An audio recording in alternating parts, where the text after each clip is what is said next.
Hi, I'm Matt Bailey, and these are just a few bars of your weekend notes for March 20th, 2021.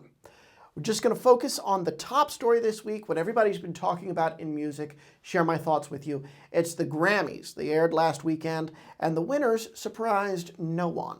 Beyonce cleaned up the night and surpassed Alison Krauss as the most awarded female artist in Grammy history. Most folks don't know that the bluegrass artist, Krauss, was actually the most awarded Grammy artist with 27. Now Beyonce has 28.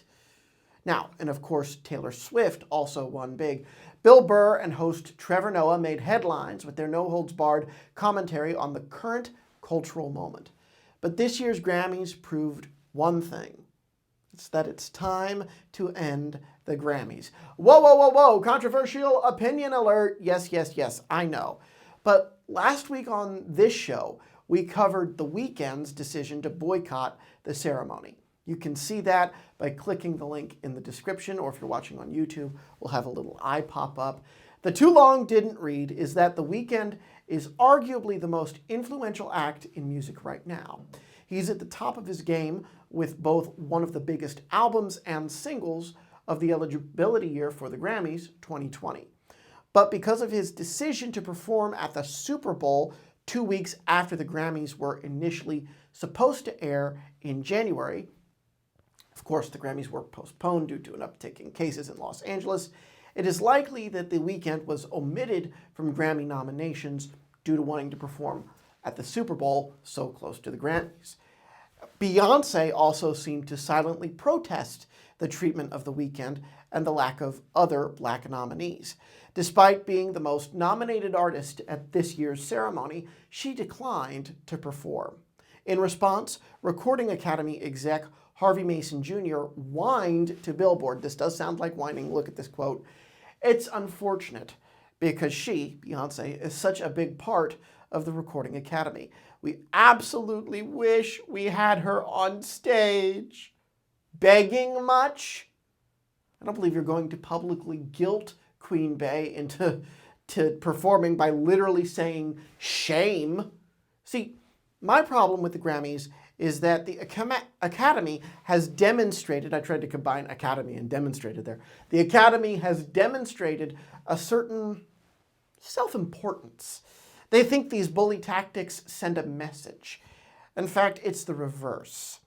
In this age of streaming, fans now get to dictate what music is good and what they consider cream of the crop and worthy of that big pedestal. Nobody in music pays attention to Grammy winners in the same way they used to.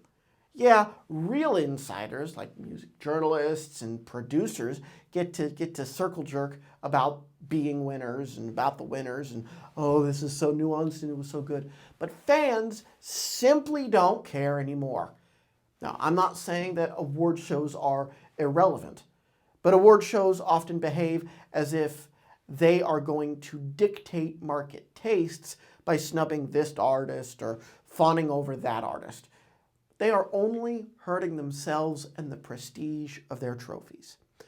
Another example, the Academy of Country Music disqualifying Morgan Wallen for their annual awards. This is the result of fallout from his use of a racial slur. The ACMs made the right call. I'm not going to sit up here and say he shouldn't have been disqualified, though the music itself deserves on the merits of the work.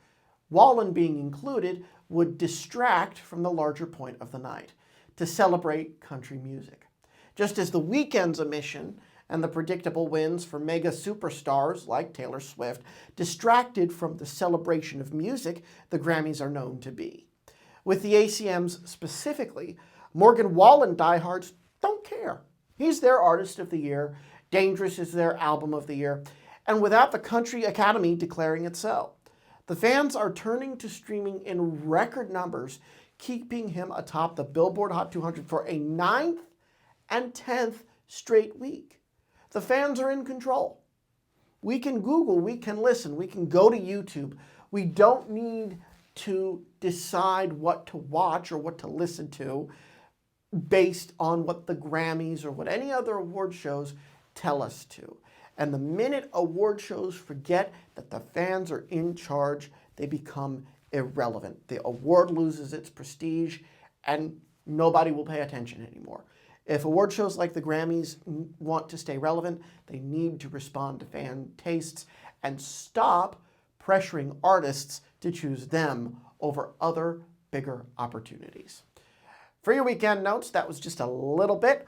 I'm Matt Bailey. We will be back next week.